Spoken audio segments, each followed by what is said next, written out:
ஆண்டவராக இயேசு கிறிஸ்துவின் நாமத்தினாலே உங்கள் யாவருக்கும் அன்பின் வாழ்த்துக்களையும் ஸ்தோத்திரங்களையும் தெரிவித்துக் கொள்கிறேன். அருமையான வேர்ட்லி ஒன்ஸ்ட் என்கிறதான இந்த நிகழ்ச்சியின் மூலமாக உங்கள் யாவரையும் சந்திப்பதில் மிகுந்த மகிழ்ச்சி அடைகிறேன். இந்த நாளுக்கான வேத வார்த்தைக்காக நாம் கடந்து செல்வோம். ஆதியாகமம் எழுந்த புத்தகம் 26ஆம் அதிகாரம் 12வது வசனத்தில் இப்படியாக வேதம் சொல்கிறது. ஈசாக்கு அந்த தேசத்தில் விதை விதைத்தான். கர்த்தர் அவனை ஆசீர்வதித்ததினால் அந்த வருஷத்தில் 100 மடங்கு பலனடைந்தான். வேதம் சொல்கிறது, ஈசாக்கு என்கிறதான இந்த தேவ மனிதன் பஞ்ச காலத்தில் ஆபிரகாம் நாட்களில் உண்டான பஞ்சத்தை அல்லாமல் ஈசாக்கின் நாட்களில் ஒரு பஞ்சம், கொடிதான பஞ்சம் உண்டானது என்று சொல்லி இந்த அதிகாரம் 1வது வசனத்தில் நம்ம வாசிக்க பார்க்குறோம். அந்த தேசத்தில் பஞ்சம் நிறைந்ததான நாட்களில் ஈசாக்கு விதைத்து 100 மடங்கு பலனடைந்தான் என்று சொல்லி அநேக ஊழியர்கள் மூலமாக நீங்கள் வேதத்தை வாசிக்கும் போது நீங்கள் அநேக நேரங்களில் இந்த வார்த்தையை நீங்கள் கேட்டிருக்க முடியும். இந்த ஈசாக்கு விதைத்தான் 100 மடங்கு பலனடைந்தான். ஆக நம்ம வாழ்க்கையிலும் நம்ம ஆசீர்வாதங்களை பெற்றுக்கொள்ள முடியும், 100 மடங்கு ஆசீர்வாதத்தை பெற்றுக்கொள்ள முடியும் என்று சொல்லி அநேக ஊழியர்கள் போதித்திருக்கலாம், இல்லை நீங்கள் வாசிக்கும் போது தெரிந்திருக்கலாம். எப்படி வேணும், இப்போ கொஞ்ச நாட்களாக பார்த்தீங்கன்னா எப்படி வேணாலும் இருக்கலாம், ஆண்டவர் நம்மை ஆசீர்வதித்து விடுவார் என்கிறதான காரியங்களை பரவலாக அநேக போதகர்கள், அநேக கிறிஸ்துவ மக்கள் பேசிக்கொண்டிருப்பதை நாம் பார்க்கிறோம். ஆனால் வேதம் அப்படி நம்ம எப்படி வேணாலும் இருந்தாலும் 100 மடங்கான ஆசீர்வாதம் நமக்கு வந்துவிடும் என்று சொல்லி எங்கும் சொல்லலை. நம்முடைய வாழ்க்கையில் நம்ம ஆண்டவருக்காக சில காரியங்களை நம்ம செய்யும் போது தான் அநேக ஆசீர்வாதங்களை நம்ம பெற்றுக்கொள்ள முடியும். ஈசாக்கு 100 மடங்கு ஆசீர்வாதம் பெற்றுக்கொண்டதற்கான காரணங்கள் அநேகம் வேதத்தில் இருந்தாலும் இன்றைக்கி நம்ம ஒரு 7 முக்கியமான காரணங்களை நம்ம பார்த்து நம்ம இந்த நிகழ்ச்சியை முடிக்க போகிறோம். முதலாவது, ஈசாக்கு இந்த ஆசீர்வாதத்தை, இந்த 100 மடங்கான ஆசீர்வாதத்தை பெற்றுக்கொள்வதற்கு முதலாவது அவன் செய்த காரியம் என்னவென்று பார்த்தீர்கள் என்று சொன்னால் கீழ்ப்படிதல். ஆண்டவருடைய வார்த்தைக்கு கீழ்ப்படிதலை பார்க்கிறோம். இதே அதிகாரத்தில் 26ஆம் அதிகாரத்தில் 2-3 வசனத்தில் ஆண்டவர் சொல்லுகிறார், நீ நான் சொல்லுகிற தேசத்துல குடியிரு, நான் சொல்ற இடத்துல குடியிரு, அப்போ நான் உன்னை ஆசீர்வதிப்பேன் அப்படின்னு சொல்றேன். ஈசாக்கு அந்த ஆண்டவர் சொல்கிறதான அந்த காரியத்தை கேட்டு அப்படியே கீழ்ப்படிந்து அந்த தேசத்திலேயே குடியிருக்கிறார். பஞ்சம் நிறைந்த தேசம்தான், பிரச்சனைகள் நிறைந்த தேசம்தான். ஆனால் ஆண்டவர் சொல்கிற இடத்தில் அவர் இருந்தார். இன்னைக்கு அநேக கிறிஸ்துவ மக்கள் ஆசீர்வாதத்தை ஆண்டவர் நம்ம இருக்கிற இடத்த தேடி வந்து கொடுப்பாரா, நம்ம இந்த இடத்துல இருந்து வேற இடத்துக்கு போனாதான் கிடைக்கும்னு சொல்லி சபையை விட்டு சபையை மாறுகிறதை பார்க்கிறோம். அவர்கள் குடியிருக்கிற இடங்களை மாற்றிக்கொள்கிறதை பார்க்கிறோம். அநேக காரியங்களை செய்கிறார்கள். ஆனால் கர்த்தர் அவர்களை எங்கே இருக்க சொல்கிறார் என்ற அந்த காரியத்தை அவர்கள் விசுவாசிப்பதில்லை, அதுக்கு ஜெபிப்பதில்லை, அது ஆண்டவர் என்ன சொல்கிறார் என்பதை அவர்கள் புரிந்து கொள்வதில்லை. ஆகையால தான் இந்த நாளில் அநேக ஜனங்கள் ஆசீர்வாதங்களை தேடிக்கொண்டு அங்கும் இங்கும் அலைந்து கொண்டிருக்கிறதை பார்க்கிறோம். கர்த்தர் நம்ம எங்கே வைத்திருக்கிறாரோ, எந்த சபையில் வைத்திருக்கிறாரோ, எந்த இடத்தில் வைத்திருக்கிறாரோ, எந்த வேலையில் வைத்திருக்கிறாரோ, எந்த ஸ்தானத்தில் நம்மை வைத்திருக்கிறாரோ அதில் நாம் நிலைத்திருந்து ஆண்டவர் சொல்லுகிற வார்த்தைக்கு கீழ்ப்படிந்து நாம் வாழும்போது நிச்சயமாக கர்த்தர் நம்மை ஆசீர்வதிப்பார். அது எந்த இடமாக இருந்தாலும் சரி, அது சாபம் நிறைந்த இடமாக இருந்தாலும் சரி, அது வறுமை நிறைந்த இடமாக இருந்தாலும் சரி, அது பஞ்சத்தில் இருக்கக்கூடிய இடமா இருந்தாலும் சரி, கர்த்தருக்கு நாம் கீழ்ப்படியும் போது நிச்சயமாகவே கர்த்தர் நம்மை ஆசீர்வதிக்க அவர் உண்மையுள்ளவராக இருக்கிறார். நம் கர்த்தருடைய வார்த்தைக்கு கீழ்ப்படிய வேண்டும். ஈசாக்கு அதை தான் செய்தார். கர்த்தருடைய வார்த்தைக்கு கீழ்ப்படிந்தார். கர்த்தருடைய வார்த்தை அவருடைய நோக்கி வரும்போது அதை அப்படியே அப்சர்வ் பண்ணார். அதனால தான் அவருடைய வாழ்க்கையில் ஆசீர்வாதங்களை பெற்றுக்கொள்ள முடிந்தது. இரண்டாவதாக இந்த ஈசாக்கு செய்த காரியம் என்னன்னு பார்த்தீங்கன்னா, அதே அதிகாரத்தில் 4ஆம் வசனத்தில் நம்ம வாசிக்கும் போது கர்த்தருடைய கற்பனைகளையும் நியமங்களையும் அவருடைய பிரமாணங்களையும் கை கொண்டு நடந்தார் என்று சொல்லி. இன்றைக்கு நம்ம வேதத்தை வாசிக்கிறோம், பிரசங்கங்களை கேட்குறோம், இந்த காதில் வாங்கிட்டு இந்த காதில் விட்டுட்டு போயிட்டே இருக்கிறோம். ஆனால் அந்த வார்த்தையை நம்ம கை கொண்டு நடக்கிறோமா? வேத சத்தியத்தை, வேத வார்த்தையை நாம் கை கொண்டு நடக்கிறோமா? அதை கடைப்பிடித்து நடக்கிறோமா? அது நம்முடைய வாழ்க்கையில் அபியாசப்படுத்துகிறோமா? கர்த்தர் நம்மை நோக்கி ஒரு வசனத்தை தருகிறார் என்று சொன்னால், ஒரு வார்த்தையை தருகிறார் என்று சொன்னால் அதை நம்முடைய வாழ்க்கையில் நம்ம அபியாசப்படுத்துகிறோமா? நம்முடைய வாழ்க்கையில் அதை செயல்படுத்துகிறோமா? அதை நம்ம கடைப்பிடித்து கர்த்தர் சொல்லியிருக்கிறார் என்று சொல்லி நம்ம அதை கடைப்பிடித்து நடக்கிறோமா என்பதை நம்ம யோசித்து பார்க்க வேண்டும். இந்த ஈசாக்கு கர்த்தருடைய நியாயங்களையும் கர்த்தருடைய கற்பனைகளையும் கர்த்தருடைய பிரமாணங்களையும் கடைபிடித்து நடந்தார் என்று சொல்லி வேதம் சொல்கிறது. இந்த வார்த்தைக்கு அவர் முக்கியத்துவம் கொடுத்ததுனால தான், அதை கடைபிடித்து அவர் வாழ்க்கையில் அவர் அபியாசப்படுத்தினால்தான் கர்த்தர் அவர் 100 மடங்கு ஆசீர்வாதத்துக்கான ஒரு படிக்கட்டாக அது அமைந்தது. 3வது காரியம் பார்த்தீங்கன்னு சொன்னீங்கன்னா, ஈசாக்குக்கு தியானிக்கிற பழக்கம், வசனங்களை தியானிக்கிற பழக்கம் அவருக்கு இருந்தது. ஆதியாகமம் எழுந்த புத்தகத்தில் 24ஆம் அதிகாரத்தில் 63வது வசனத்தை நீங்கள் வாசிக்கும் போது அங்கே வேதம் சொல்கிறது, அவர் சாயங்கால வேளையிலே வேதத்தை தியானிக்கும்படி போனார் என்று சொல்லி. வேதத்தை தியானிக்கிற பழக்கம் இருக்கும். இன்னைக்கு கிறிஸ்தவங்க மத்தியில் ஏதோ கடமைக்காக வேதத்தை படிக்கணுமே, டெய்லி வேதத்தை வாசிக்கணுமே அப்படின்ற ஒரு கடமைக்காக வாசித்துக்கிட்டு போயிட்டே இருக்கிறது அநேக நேரங்களில் பார்க்க முடிகிறது. ஒரு கடமைக்காக வேதத்தை வாசிக்கக்கூடாது. நமக்கு வேத வசனத்தை தியானித்து தினமும் அனுதினமும் நம்ம வாசிக்கிற வசனங்களை, அதிகாரங்களை நாம் தியானிக்கிற பழக்கம், இதன் மூலமாக கர்த்தர் எனக்கு என்ன கற்றுத் தருகிறார், இதிலிருந்து ஆண்டவர் எனக்கு என்ன சொல்லிக் கொடுக்க விரும்புகிறார் என்றதான அந்த காரியங்களை நம்ம செய்ய வேண்டும் என்று சொல்லி வேதம் சொல்கிறது. வசனங்களை தியானிக்கிற வார்த்தைகளை, அதிகாரங்களை, ஒரு அதிகாரமோ 2 அதிகாரமோ நம்ம வாசிக்கிறதை நம்ம தியானிக்கிற பழக்கம் நமக்கு இருக்கு. அனுதினமும் வசனங்களை தியானிக்கிற பழக்கம் நமக்கு கண்டிப்பாக வேணும்.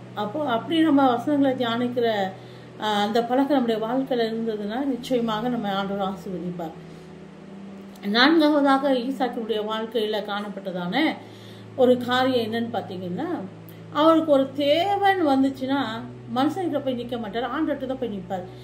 ஆதியாகமத்தில் 25ஆம் அதிகாரம் 21வது வசனத்தில் அவர் மனைவிக்கு குழந்தை தேவைப்படுது. அவர் வைத்தியர்களை தேடி போகவில்லை, மற்ற யாரையும் தேடி போகலை. அவர் கர்த்தரிடத்தில் ஜெபிக்கிறார். அவர் ஜெபத்தை கேட்டு கர்த்தர் அவருக்கு குழந்தையை தந்தார் என்று சொல்லி ரெபேக்கால கர்த்தர் கர்ப்பத்தை திறந்தள்ளினார் என்று சொல்லி நம்ம வேதத்தில் பார்க்கிறோம்.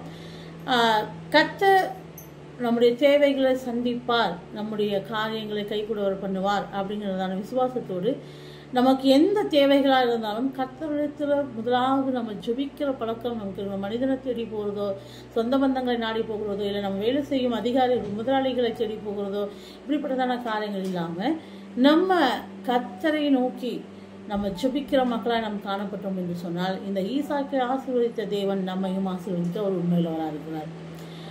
5வது காரியம் என்னவென்று பார்த்தீர்கள் என்று சொன்னால், இந்த ஈசாக்கு இடத்துல அதே 26ஆம் அதிகாரத்தில் நம்ம 17-18வது வசனத்துக்கு பின்பாக வாசிக்கும் போது அங்கே வேதம் சொல்கிறது, ஈசாக்குடைய வேலைக்காரர்கள் போய் ஒரு துறவு தோண்டினார்கள், அதில் நீரூற்றை கண்டார்கள். ஆனால் பெலிஸ்தியர் வந்து வாக்குவாதம் பண்ணினார்கள். மறுபடியும் இன்னொரு இடத்துல போய் தோன்றாரு, அங்கேயும் பெலிஸ்தர் வாக்குவாதம் பண்ணாங்க. எல்லாத்தையும் விட்டு கொடுத்து அதுக்கு அடுத்ததாக அவர் போய் தோணும்போது ஆண்டவர் அந்த இடத்துல அவரை பழுகும்படியாக எனக்கு இதை உதவி செய்தார் என்று சொல்லி அதுக்கு ரெகபோத் என்று பெயர் வைப்பதை நாம் பார்க்கிறோம்.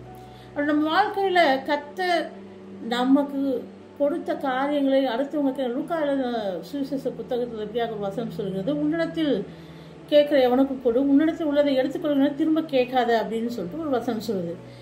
அப்போ ஆண்டவர் நமக்கு விட்டு கொடுக்குற பழக்கம் இருக்கணும்னு சொல்லி எதிர்பார்க்குறாரு. நம்ம இடத்துல வந்து கேட்குறவங்களுக்கு, நம்ம இடத்துல வந்து வாக்குவாதம் பண்ணுறவங்க நம்ம விட்டு கொடுத்துட்டு போயிடணும். இல்லை அப்படின்னு சொல்லிட்டு நம்ம பிடிவாதமாக, இல்லை இது எனக்கு தான், இது என்னுடையது, இது கர்த்தர் எனக்கு கொடுத்தா அப்படின்னு சொல்லி இந்த ஈசாக்கு வாக்குவாதம் பண்ணலைங்க. அதே போல் நம்ம வாழ்க்கையில் நம்ம வாக்குவாதங்களை விட்டு, நம்ம பிடிவாதம் குணங்களை விட்டு கொடுத்து வாழ்வும் ஒரு பழக்கம் நம்ம இடத்துல இருக்குமானால் கர்த்தர் நம்மை பழுகும்படி செய்வார், பழுகி பெருகும்படி செய்வார் என்று சொல்லி ஈசாக்குடைய வாழ்க்கையிலிருந்து நம்ம கற்றுக்கொள்ள முடிகிறது. 6வதாக ஒரு காரியம் என்று பார்த்தீங்கன்னா, இந்த ஈசாக்கு கர்த்தருக்கு என்று சாட்சியாக வாழுகிற ஒரு மனிதனாய் காணப்பட்டிருக்கிறார். அதே அதிகாரத்தில் 26ஆம் அதிகாரத்திலேயே நீங்கள் 28 அதுக்கு அடுத்ததாக வசனங்களை பார்க்கும்போது அந்த இடத்துல அவங்க சொல்கிறாங்க, கர்த்தர் உன்னோடு கூட இருக்கிறார் என்பதை நாங்கள் நிச்சயமாக அறிந்தோம் என்று சொல்கிறார்கள். அப்போ நம்முடைய வாழ்க்கையில் கர்த்தரை நம்ம வேலை செய்கிற இடங்களில், நம்ம சொந்த பந்தங்கள் மத்தியில், நம்ம குடும்பத்தார் மத்தியில் நம்ம கர்த்தரை வெளிப்படுத்துகிறவர்களாக நாம் காணப்பட வேண்டும்.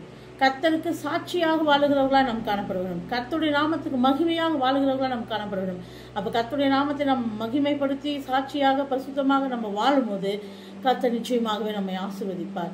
ஆண்டவருடைய நாமத்தை மகிமைப்படுத்தும் போது நம்மை உயர்த்துவார்.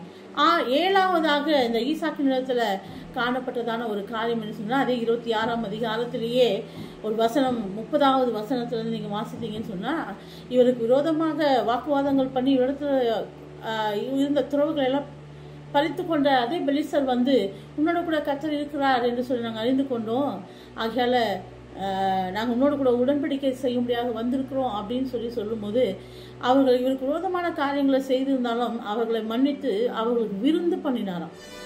இதனால நம்ம சகோதரர்களோ இல்லை நம்ம சொந்த பந்தங்களோ யாரும் நம்மளை பார்த்து உடன் பிறந்தவர்களோ இல்லை நண்பர்களோ யாரோ ஒருத்தர் நம்மளை பார்த்து ஏதாவது ஒரு வார்த்தை சொல்லிவிட்டார்கள் என்று சொன்னால் அவர்களை மன்னிப்பது என்பது நம்முடைய வாழ்க்கையில ரொம்ப கடினமான ஒரு காரியமா இருக்குது. அவங்க என்ன இப்படி சொல்லிட்டாங்க, இவங்க என்ன இப்படி சொல்லிட்டாங்க, என்னை ஏமாத்திட்டாங்க, என்கிட்ட இருந்ததை பிடுங்கிட்டாங்க, ஆகையால நான் எப்படி நான் அவங்ககிட்ட பேசுறதுன்னு நம்ம யோசிக்கிறோம். ஆனா இந்த ஈசாக்கு பாருங்க, இவர் தோணின ஒவ்வொரு துறவுகளையும் வந்து வாக்குவாதம் பண்ணி பறித்து கொண்ட அதே பெலிஸ்தர்கள் தான் வந்து உடன்படிக்கை செய்ய முடியாத இடத்தில் வருகிறார்கள்.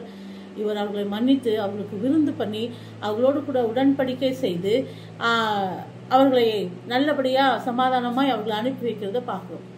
அப்ப அருமையான ஜனங்களே, நம்முடைய வாழ்க்கையிலையும் சத்துருக்களை நம்ம சிநேகிக்கிறவர்களாக, சத்துருக்களை நமக்கு விரோதமான ஜனங்களை, நமக்கு விரோதமா பேசினவர்களை, நமக்கு விரோதமா காரியங்களை செய்தவர்களை நாம் மன்னித்து அவரை நம்ம நேசிக்கும் போது லூக்கா எழுதின சுவிசேஷ புத்தகத்துல ஆண்டவர் 6ஆம் அதிகாரம் 27, 28 சொல்றது, உங்க சத்துருக்களை சிநேகிங்க, உங்களுக்கு விரோதமாக செய்தவங்க நீங்க மன்னிங்க அப்படின்னு சொல்றாரு. அப்ப நமக்கு விரோதமான காரியங்களை செய்தவங்க நம்ம மன்னித்து நம்ம அவர்களுக்காக ஜெபிக்கும் போது, அவர்களோட சமாதானமா இருக்கும் போது கர்த்தர் நிச்சயமாகவே நம்ம ஆசீர்வதிப்பார். இந்த ஈசாக்கினுடைய இடத்துல காணப்பட்ட இந்த 7 குணாதிசயங்களும் நம்முடைய வாழ்க்கையில காணப்படும் போது நிச்சயமாகவே ஆண்டவர் நம்மை ஆசீர்வதித்து உயர்த்துவார். அதுல எந்த விதமான சந்தேகமும் இல்லை, எந்த விதமான மாற்றமும் இல்லை. கர்த்தர் நம்மை ஆசீர்வதிக்கணும் அப்படின்றதுதான் அவருடைய விருப்பம். அதுக்காக நம்ம எப்படி வேணாலும் வாழ்ந்தாலும் ஆசீர்வதிப்பார் என்பது அது சரியான ஒரு காரியம் கிடையாது. நம்மளுடைய வாழ்க்கையில இப்படிப்பட்ட காரியங்கள், கீழ்ப்படுகிற காரியங்கள், வேதத்தை வாசிக்கிற, அதை கடைபிடித்து நடக்கிற காரியங்கள், வேதத்தை தியானிக்கிற காரியங்கள், நமக்கு ஒரு தேவன் வரும்போது ஆண்டோடைய சமூகத்துல போய் நிற்கிற காரியங்கள், விட்டு கொடுத்து வாழ்கிற மனப்பான்மை, கர்த்தரை மகிமைப்படுத்தி சாட்சியாக வாழ்கிற காரியம், கர்த்தரிடத்துல நம்ம கொடுத்ததை அடுத்தவங்க பறித்து கொண்டாலும், அவர்கள் நமக்கு விரோதமான காரியங்களை செய்திருந்தாலும், நமக்கு விரோதமாக அவர்கள் பேசியிருந்தால் அவர்களை மன்னித்து அவர்களை சிநேகித்து அவர்களுக்காக ஜெபிக்கிற இப்படிப்பட்ட பழக்கங்கள் நம்முடைய வாழ்க்கையில காணப்படும் போது இந்த ஈசாக்கை 100 மடங்கு ஆசீர்வதித்த தேவன் நிச்சயமாகவும் நம்மளையும் ஆசீர்வதித்து அவர் உயர்த்த வல்லவராக இருக்கிறார். அதனால நம்ம வாழ்க்கையில இந்த மாதிரி காரியங்கள் நமக்குள்ளும் வரணும் அப்படின்னு சொல்லிட்டு நம்ம ஒரு நிமிஷம் நம்ம கண்களை மூடி இந்த காரியத்துக்காக நம்ம ஜெபிக்கிறோம். எங்கள் அளவுக்கு அதிகமாக நேசிக்கிற பரலோக பிதாவே, ஈசாக்கை நீர் 100 மடங்கு ஆசீர்வதித்தீர் என்று சொல்லி இந்த நாளில் நாங்கள் தியானித்தோம். ஆனால் ஈசாக்கை நீர் ஆசீர்வதிப்பதற்கு அவனிடத்தில் காணப்பட்ட அந்த 7 குணாதிசயங்களும் இந்த வார்த்தையை கேட்டுக்கொண்டிருக்கிறதான ஒவ்வொரு தேவ ஜனங்களுக்குள்ளும் அன்றப்பா எங்கள் ஒவ்வொருவருக்குள்ளும் இந்த குணாதிசயங்கள் வளர கர்த்தர் கிருபை செய்யுங்க. கர்த்தர் நீங்க ஆசீர்வதிங்க. இந்த தருணத்தை தந்ததுக்காக நன்றி. இந்த வார்த்தை கேட்டுக்கொண்டிருக்கிற ஒவ்வொரு வாழ்க்கையிலும் ஈசாக்கை ஆசீர்வதித்து போல அவங்க குணாதிசயங்களை மாற்றி நீர் ஆசீர்வதிக்க நீ உண்மையிலவராக இருக்கிறபடியால் நமக்கு நன்றி செலுத்துகிறோம். இந்த காலத்தில் ஒப்புக் கொடுக்கிறோம். இயேசுவின் நாமத்தில் ஜெபிக்கிறோம் பிதாவே, ஆமென்.